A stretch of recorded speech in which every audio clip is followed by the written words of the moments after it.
जिसका नाम अतीक होगा, शहाब होगा, मुख्तार होगा, वो गैंगस्टर होगा, बाहुबली होगा। और जिसका नाम प्रज्ञा, अजय, कुलदीप, संगीत, सुरेश, कपिल होगा, वो क्या होगा? लोकप्रिय नेता होगा।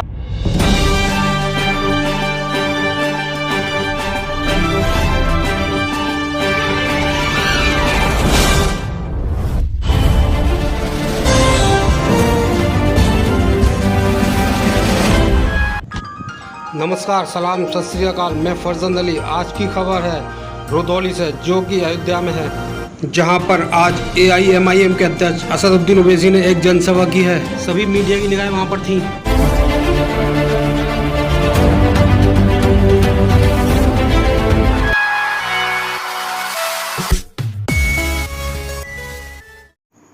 सब्सक्राइब करिए हमारे YouTube channel true and viral story को, साथ में बेल आइकन पर प्रेस करिए, जिससे हमारी वीडियो की आने वाली नोटिफिकेशन आपको मिलती रहे। खदौली में AIMIM के अध्यक्ष असदुद्दीन ओवैसी ने एक जनसभा की। इस जनसभा को आज भारत की सभी मीडिया ने कवरेज किया है और दिखाया, जहां पर ओवैसी ने कहा कि वे पूरी ताकत के साथ उत्तर प्रदेश में चुनाव लड़ेंगे और लगभग 100 सीटों पर AIMIM के प्रत्याशी चुनाव लड़ेंगे। उन्होंने कहा कि आज भारत की राजनीति में मुसलमानों के मसाइल की कोई अहमियत नहीं है, उनके मसाइलों को कोई नहीं उठाता है। उन्होंने कहा कि आज अगर उत्तर प्रदेश में सबसे कम पढ़े लिखे अगर कोई हैं तो वह है मुसलमान। उत्तर प्रदेश में मुस्लिम सबसे कम पढ़े लिखे हैं, 60% शिक्षा नहीं पा रहे हैं। उन्होंने कहा कि जेलों में भी सबसे ज़्यादा मुस्लिम हैं। उन्होंने कहा कि सांप्रदायिक ताकतों को हमें हराना है। उन्होंने साथ में ये भी कहा कि अफगानिस्तान की मुस्लिम महिलाओं का बहुत ख्याल है, लेकिन उत्तर प्रदेश की मुस्लिम महिलाओं का कोई ख्याल नहीं है। उन्होंने कहा कि 60 साल से मुसलमानों को डराकर पार्टियां वोट ले रही हैं, ये नहीं चाहते कि मुस्लिम लीडरशिप हो। उन्होंने ये भी कहा कि हम अशफाकुल्लाह खां और पंडित राम प्रसाद बिस्मिल के ख्वाबों को पूरा करेंगे। असदुद्दीन ओवैसी ने क्या क्या कहा, आप खुद सुनिए और देखिए हमारी इस रिपोर्ट में। उत्तर प्रदेश के विधानसभा के चुनाव होंगे इंशाअल्लाह ताला। रुदौली से यहाँ से मजलिस का उम्मीदवार यकीनन विधायक बन के आपकी आवाज बनकर।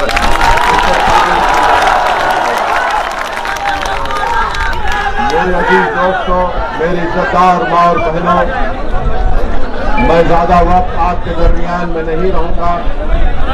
बस चंद अहम बातें आपसे कहकर यहाँ से रुखसत हो जाऊंगा। मजलिस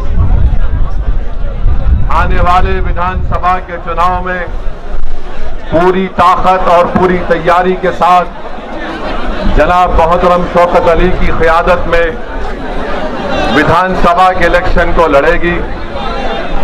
ये बात मैं इसलिए कह रहा हूं कि जो मजलिस के मुखालिफीन है वो इस बात को समझ ले कि ये वो मजलिस नहीं है जो 2017 में विधानसभा के इलेक्शन में हिस्सा ली थी।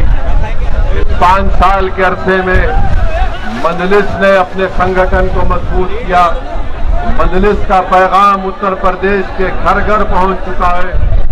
मजलिस ने अपनी तंजीम को अपनी जमात के लोगों की मेहनत और जुस्तजू की बुनियाद पर पहले से ज्यादा आज उत्तर प्रदेश में मजबूत है।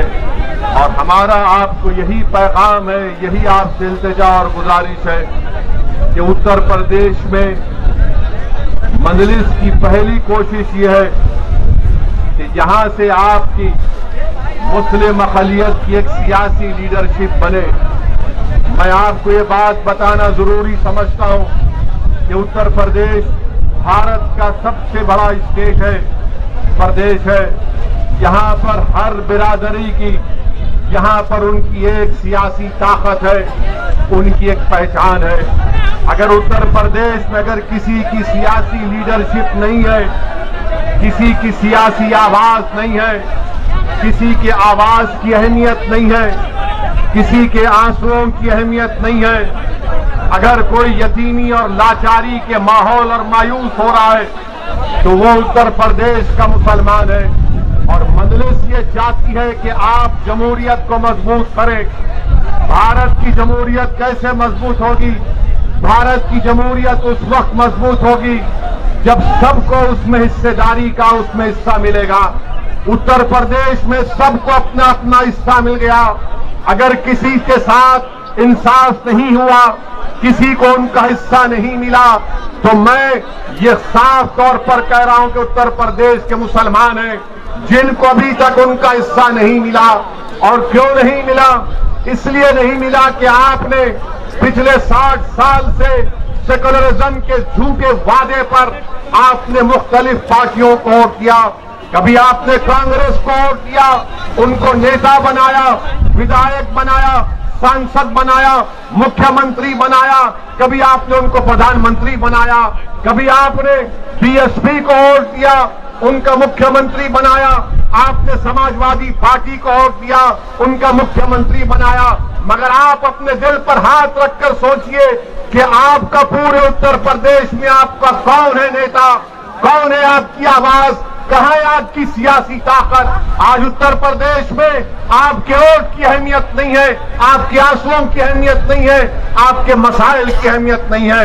मैं ये कहने पर मजबूर हूं कि उत्तर प्रदेश में अगर सबसे कम पढ़े लिखे अगर कोई है तो मुसलमान है।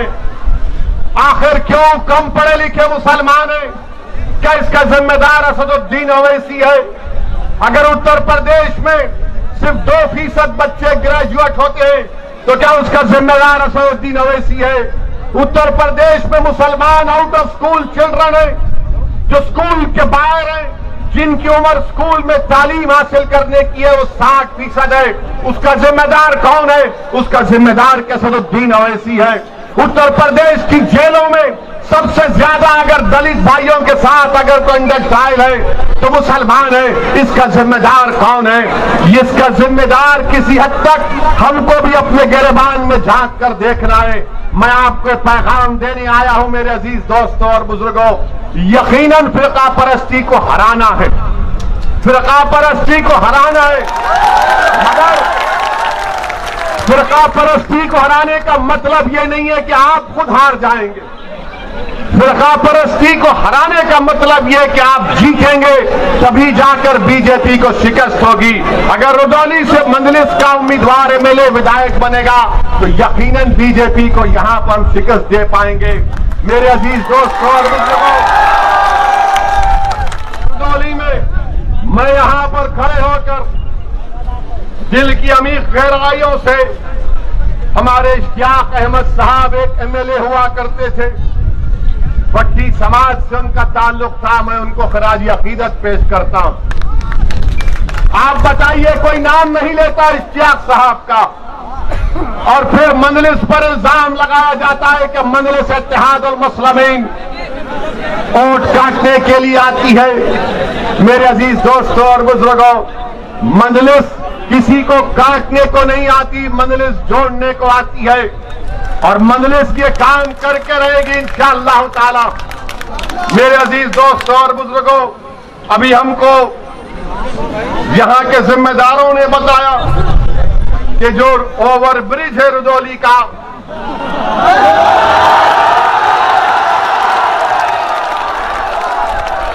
अब आप जाकर समाजवादी के लोगों से पूछेंगे ओवर ब्रिज क्यों नहीं बना 2 साल से, तो 5 साल से, तो बोलेंगे ओवैसी यहां से गया था इसलिए नहीं बना। ओवर ब्रिज नहीं बना, और जो मुख्यमंत्री बाबा हैं, बाबा को भी पता नहीं है।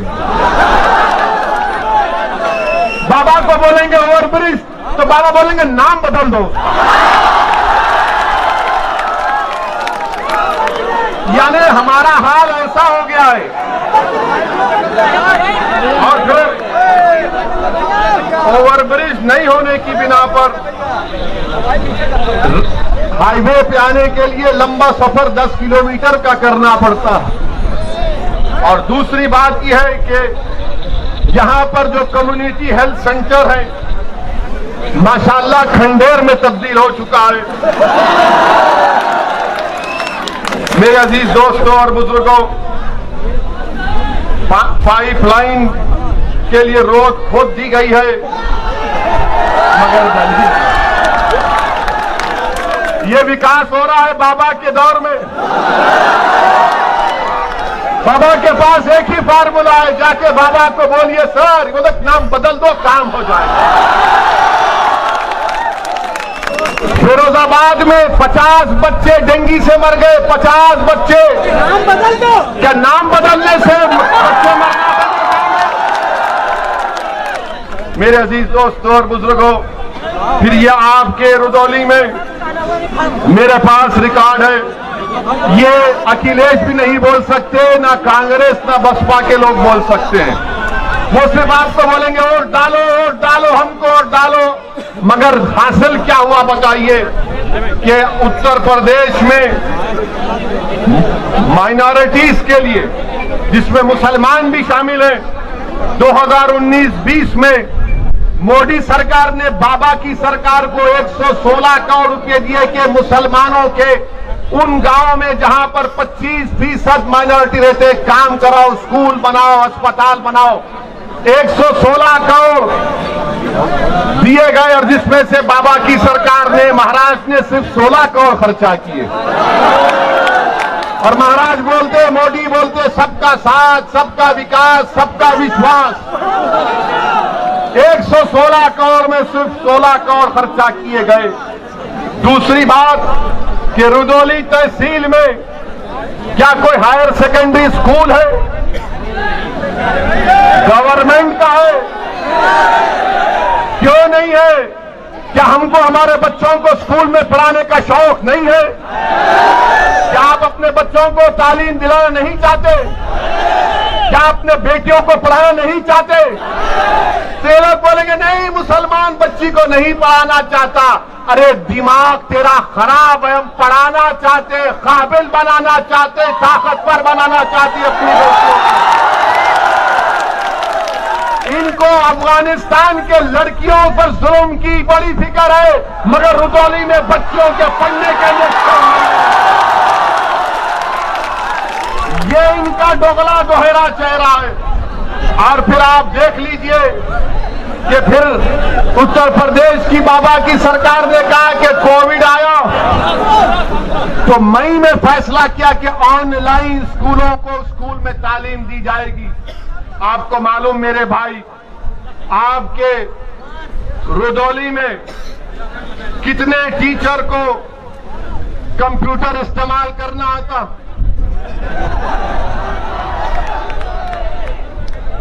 कितनों को आता है? ये हाल यहां पर इस तरह का करके रखिए। और आप ये भी देख लीजिए कि जो हेल्थ की बात है, हेल्थ की बात में रुदौली में 255 सब सेंटर है, 40 प्राइमरी हेल्थ केयर सेंटर है, 5 कम्युनिटी हेल्थ सेंटर है, कोई सब डिविजनल हॉस्पिटल नहीं है, 4 डिस्ट्रिक्ट हॉस्पिटल है। तो योगी आदित्यनाथ की सरकार बनने के बाद कितने आपने खोले बताओ? कितने आपने खोले बताओ? जब आप जवाब दे रहे हैं तो सच्चाई पर मुबन्नी होगा। आपको मालूम कि रुदौली में ये जिला अयोध्या का है, यहां पर कितने बच्चे 5 साल की कम उम्र के, जब 5 साल के होते हैं तो स्टंटेड कितने होते हैं, कमजोर कितने होते हैं? 50%। बाबा से जाकर पूछिए, महाराज से, तो बोलेंगे ये फिरका परस्ती की बात कर रहा हो ऐसी। मैं चैलेंज से कह रहा हूं कि 50% 5 साल के कम उम्र के बच्चे स्टंटेड है अयोध्या डिस्ट्रिक्ट में। कौन सी हुक्मरानी बीजेपी उत्तर प्रदेश में कर रही है? और फिर वेस्टेड बच्चे 19%, अंडरवेट यानी जो उम्र में वजन उनका होना चाहिए कितने मालूम आपको? 45%।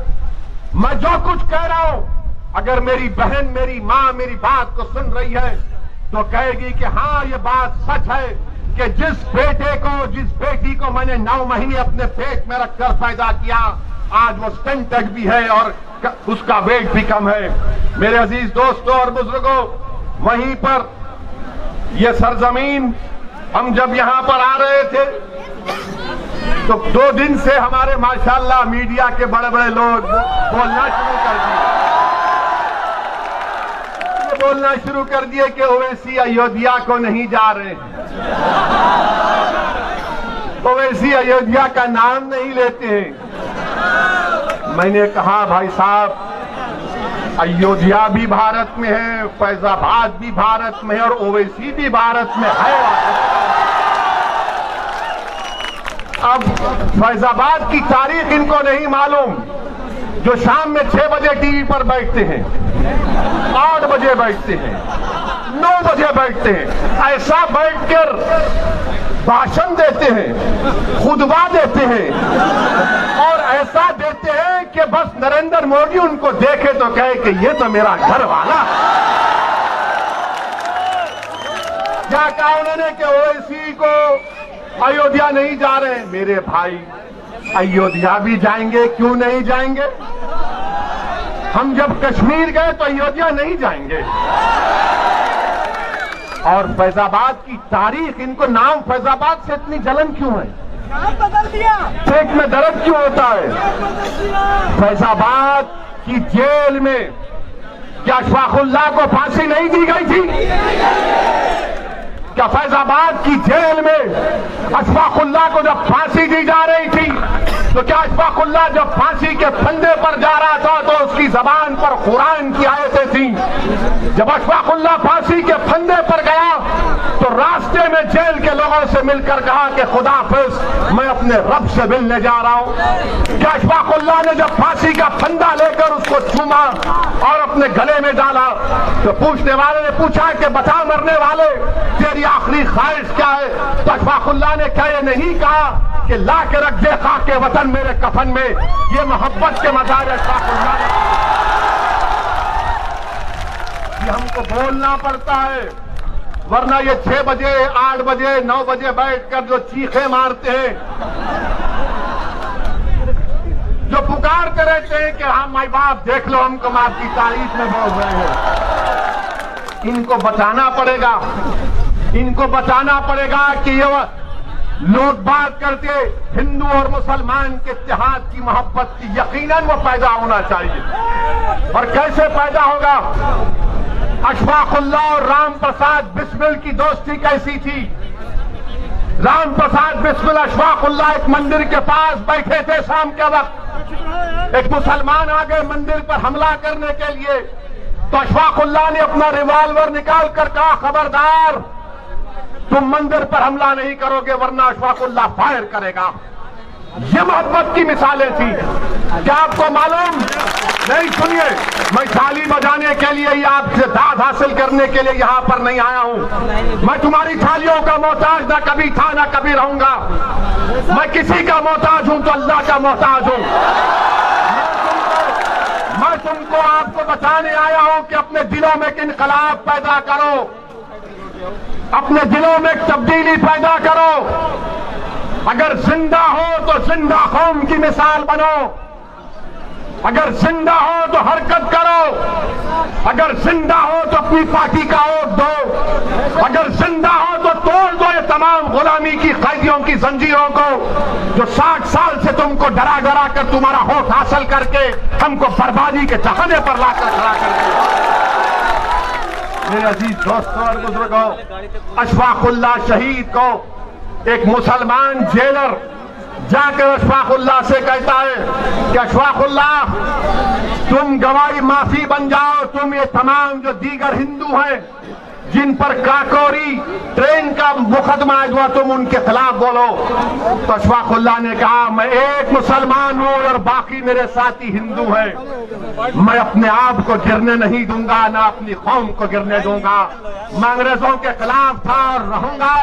मेरा ख्वाब है कि मुल्क आजाद हो।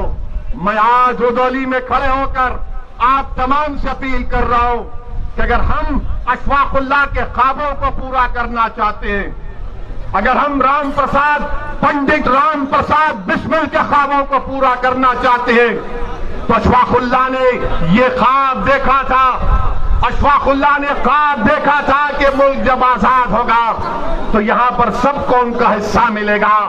अशफाकुल्लाह ने ख्वाब देखा था कि मैं फांसी के फंदे पर चढ़ जाऊंगा, 27 साल की उम्र में अपनी जवानी को इस मुल्क पर कुर्बान कर दूंगा, मगर आने वाले नौजवानों का मुस्तकबिल खराब नहीं होगा। नौजवानों, रुदौली के गय्योर नौजवानों, उत्तर प्रदेश के मेरे गय्योर नौजवानों, तुमको अशफाकुल्लाह के ख्वाबों को पूरा करना है। तुमको पंडित राम प्रसाद बिस्मिल की तरह उस मोहब्बत की निशानियों को बताना है, और मोहब्बत होगी तो गुलामी नहीं होगी, हिस्सेदारी की मोहब्बत होगी, हिस्सेदारी की मोहब्बत होगी।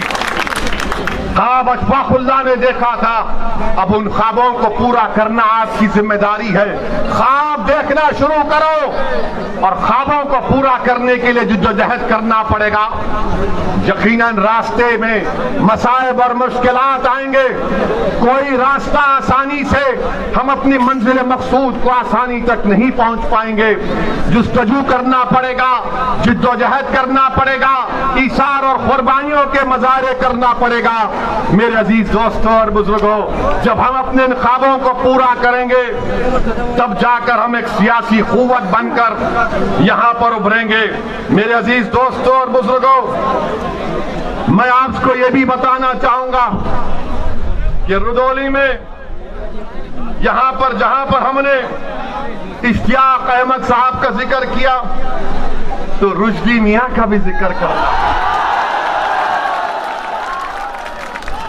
मैं उनके खिलाफ नहीं हूं, बिल्कुल नहीं हूं, वो हमारे भाई हैं, दोस्त नहीं, हम जानते भी नहीं हैं उनको, मगर मैं समाजवादी पार्टी से पूछना चाहता हूं। समाजवादी पार्टी के अखिलेश यादव ये कहते हैं कि ओवैसी की जबान से जो अल्फाज निकलते हैं वो बड़े कड़वे होते हैं। अखिलेश यादव आ जाओ रुदौली में, तुम एक तरफ मैं एक तरफ, इस जनता को बात करेंगे, बोलेंगे तुम डराने की बात करते हो, मैं उम्मीद दिलाने की बात करता हूं। तुम भगाने की बात करते हो, मैं कहता हूं पीठ नहीं सीना दिखाओ। तुम जहालत की बात करते हो, मैं इल्म की बात करता हूं। तुम डराने की बात करते हो, मैं इत्तेहाद की बात करता हूं।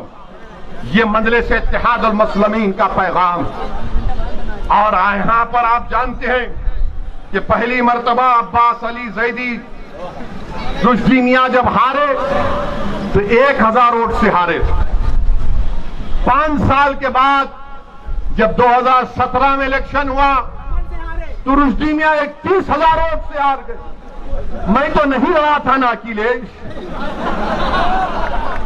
तो यादव ने, रुदौली के हमारे यादव भाइयों ने फैसला किया कि समाजवादी तो यादवों की पार्टी है, अखिलेश यादवों का हमारा नेता है, मगर रुदौली से यादव नहीं है, रुश्दी मियां है, इसलिए हम बीजेपी के यादव को वोट देंगे। ये हकीकत है ना, ये सच कह रहा हूं ना मैं? क्या मैं सच कह रहा हूं? क्या मैं झूठ कह रहा हूं? तो फिर आप 22 के चुनाव में क्या करेंगे? फिर आप किसको वोट देंगे? आप किसको वोट देंगे? आप ये काम करके दिखाना है, सिर्फ जज्बात में आकर नहीं कहना है, बल्कि कामयाब करना है अपनी पार्टी को। जिस तरह बिहार में हमारे 5 विधायक कामयाब हुए और बिहार में कामयाबी के बाद बिहार की विधानसभा में अख्तर ईमान की क़यादत में मजलूमों की आवाज बनकर, कमजोरों की आवाज बनकर, यतीमों के इंसाफ के लिए मजलिस बिहार के विधानसभा में आवाज उठा रही है। जब यादव एक हो चुका है, बीजेपी के कैंडिडेट को हराने के लिए रुश्दी मियां को हरा दिए। मेरे अजीज दोस्तों और बुजुर्गों, मेरी आपसे गुजारिश है कि मुत्तहिद रहिए, अपने वोट का सही इस्तेमाल करिए, डरने और घबराने की जरूरत नहीं है। ये समाजवादी पार्टी हो, बीएसपी हो या फिर कांग्रेस हो या बीजेपी हो, इनको एक ही बात की तकलीफ है कि पूरे भारत में मुसलमानों की कोई पॉलिटिकल लीडरशिप ना बने। मैं यहां पर अपनी शोहरत के लिए नहीं आया हूं, अल्लाह जानता है। मैं आपको नेता बनाने के लिए आया हूं कि आपकी सफों से कोई कायद उठ जाए जो 1 साल 2 साल नहीं बल्कि रहती दुनिया तक तुम्हारी आवाज बने। और उस वक्त होगा मेरे अजीज दोस्तों और बुजुर्गों जब आप अपनी पार्टी को कामयाब करेंगे अपनी दुआओं से, अपने वोट से और पार्टी के पाबंद डिसिप्लिन सिपाही बनकर आप मंजलिस के हक में अपने वोट का इस्तेमाल करिए। डरने और घबराने की जरूरत नहीं है। मुझ पर इल्जाम लगते हैं, मुझे कोई फिक्र नहीं, बहुत से इल्जाम लगते हैं मुझ पर, मगर याद रखो जब तक अल्लाह असदुद्दीन ओवैसी को जिंदा रखेगा इंशाअल्लाह ताला असदुद्दीन ओवैसी सच को और हक को बयान करता रहेगा। अल्लाह जब तक मेरे जिस्म में आखिरी सांस को रखेगा मैं आपके हक के लिए लड़ता रहूंगा। मुझे नहीं मालूम कि मेरी जिंदगी का चिराग कब गोल हो जाए, मगर रुदौली के नौजवानों, उत्तर प्रदेश के गैयोर नौजवानों, उत्तर प्रदेश के मेरी इज्जतदार मां और बहनों, कौम और मिल्लत के जिम्मेदारों, मैं तुमसे भीख मांगने आया हूं, मुत्तहिद हो जाओ। आज तुमको मुत्तहिद होना है। ये फैजाबाद अयोध्या है। अगर कोई मुझसे सवाल करता है तो याद रखो इसी अयोध्या में 6 दिसंबर को हमने भी देखा, सारी दुनिया ने भी देखा क्या हुआ। आज उसका जिक्र करने से डरते हैं सेकुलर पार्टी के लोग, जिक्र करने से डरते हैं, डरा डरा कर वोट हासिल करते हैं। अरे याद रखो वो कौम जो नवासा रसूल को जन्नत का शहजादा मानती है, क्या वो कौम डरेगी इन लोगों से? क्या तुम डरोगे इन लोगों से? इंसान से नहीं डरना, सिर्फ रब्बे कायनात से डरने का हुक्म सिखाया गया। सिर्फ रब्बे कायनात से डरना है, किसी से भी नहीं, ओवैसी से भी नहीं। हाँ, अगर ओवैसी की जबान से अगर सच निकल रहा है तो उस पर गौर करो, उस पर गौर करो। अगर गलत है तो कोई बात नहीं, अगर सच है तो उसको कबूल करो। मेरे दिल में नहीं है, मेरी ताकत, मुझे अल्लाह ने इतनी ताकत नहीं दी है कि मैं तुम्हारे दिलों को मोड़ सकूं। दिलों को मोड़ने वाला तो रब्बे कायनात है। मेरे अजीज दोस्तों और बुजुर्गों, हिम्मत और हौसले को बुलंद रखिए। इलेक्शन जैसा करीब आएगा। आज अभी हम प्रेस कॉन्फ्रेंस लिए, अतीक अहमद साहब जो 5 बार के विधायक हैं, 1 बार के सांसद हैं, वो आज मजलिस इत्तेहादुल मुस्लिमीन में शामिल हुए हैं। तो हमने उनका खैर मुकद्दम किया, वेलकम किया, और मीडिया के हमारे लोग आए थे लैला को सुनने के लिए। तो हम उनके सवाल करने से पहले उनको बता दिया कि भाई साहब आप सवाल मत करिए, आपके दिल में जो जवाब है वो हम आपको बता ही देते हैं। हमने उनसे कहा कि बीजेपी उत्तर प्रदेश के जो एमएलए है 37% बीजेपी के एमएलए के ऊपर क्रिमिनल केसेस हैं। 37%। हमने कहा 116 एमपी बीजेपी के उन पर भी केस है। और फिर हमने उनको ये भी बता दिया, ये शुरू हो जाते, देखो बाहुबली को ला लिए, फुला को ला लिए। देखिए, बल्कि जिस किसी यानी अतीक का ताल्लुक एक कमजोर समाज से है। अगर अतीक का ताल्लुक एक ताकतवर समाज से होता, और अगर अतीक अहमद मुजफ्फरनगर के कांड से पहले तकरीर करते या गोरखपुर में वो तकरीर करते तो हो सकता कि महाराज उन पर केस विड्रॉ कर लेते, क्योंकि उत्तर प्रदेश के मुख्यमंत्री ने अपने आप पे से केस विड्रॉ कर लिया और बीजेपी के 70 से ज्यादा मुकदमे वापिस ले लिए मुजफ्फरनगर के कांड। तो मेरे अजीज दोस्तों और बुजुर्गों, ये तमाम इनके कारनामे हैं। मेरी आपसे गुजारिश है कि आपको डराया जाएगा बीजेपी से, मोदी से, योगी से। हम तो आए हैं उत्तर प्रदेश से बीजेपी को हराने के लिए इंशाअल्लाह ताला। मजलिस का मकसद ये है कि बीजेपी की सरकार ना बने, उत्तर प्रदेश से योगी दोबारा मुख्यमंत्री ना बने। क्यों ना बने?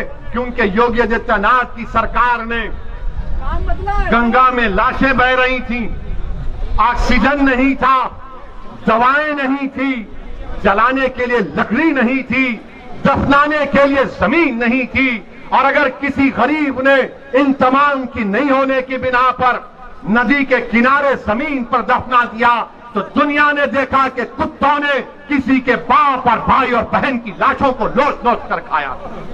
ये हुआ है, इसीलिए बीजेपी की मुखालिफत करना है। मंदलिस के हक में अपने वोट का इस्तेमाल करिए, मंदलिस को कामयाब करिए, ये सेकुलरिज्म की कामयाबी होगी।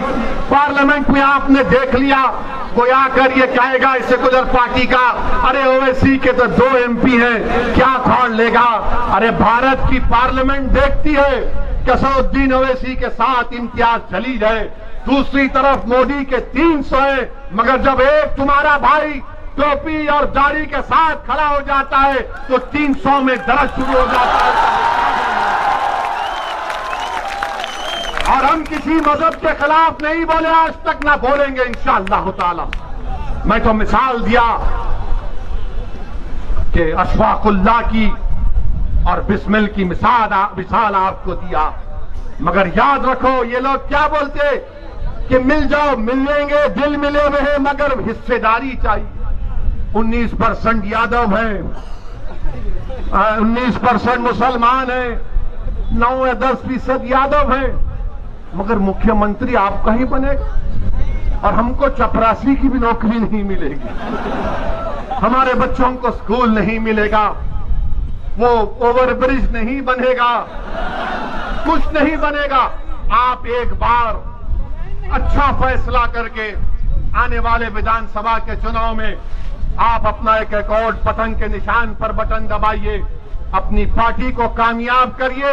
और लोग हमसे पूछते आप मिलते क्यों नहीं समाजवादी पार्टी से, हम उनसे कहते हैं जाके पूछो अखिलेश से, बात करने तैयार है, बात करेंगे। बोले बीएसपी से बात करो, हम बोले पूछो, तैयार है, बात करेंगे। मगर अगर आप ये समझेंगे कि आपकी पार्टी में जो नाम निहाद मुसलमान है उनकी तरह तुम मुझसे बर्ताव करोगे तो भूल जाओ, मैं मरना पसंद करूंगा मगर अपनी इज्जत का सौदा नहीं कर सकता। बराबरी से बात होगी, हिस्सेदारी की बात हो रही है। आप मुझे कोई खैरात नहीं देंगे, मेरा हक है, मैं हासिल करूंगा इंशाअल्लाह ताला। मेरे अजीज दोस्तों और बुजुर्गों, हिम्मत और हौसले को बुलंद रखिए। अच्छा, उत्तर प्रदेश के चुनाव आ रहे हैं तो इसमें अब शुरू हो जाएगा ये तालिबानी तालिबानी तालिबानी, सुना आपने, बोल रहे हर एक को। अरे हम तो बोल रहे हैं तालिबान को तुम बैन क्यों नहीं करते। हम तो मोदी जी से पूछे क्या तालिबान टेररिस्ट ऑर्गेनाइजेशन है नहीं है, बताओ देश को। अगर है तो डालो यूएपीए में, नहीं है तो अपने इन चमचों को खामोश बिठाओ। बोले जाते हैं, हमारे सामने आकर नहीं बोलते क्योंकि उनको हम पूछते ये क्या है, ये क्या है। हम में और दूसरों में बहुत फर्क है। ये थी आज की खबर रुधौली से। देखते रहिए हमारे channel true and viral story and TVS news और साथ में बेल आइकन पे प्रेस करिए जिससे कि आपको नोटिफिकेशन मिलती रहे और आप वो वीडियो सबसे पहले देखें।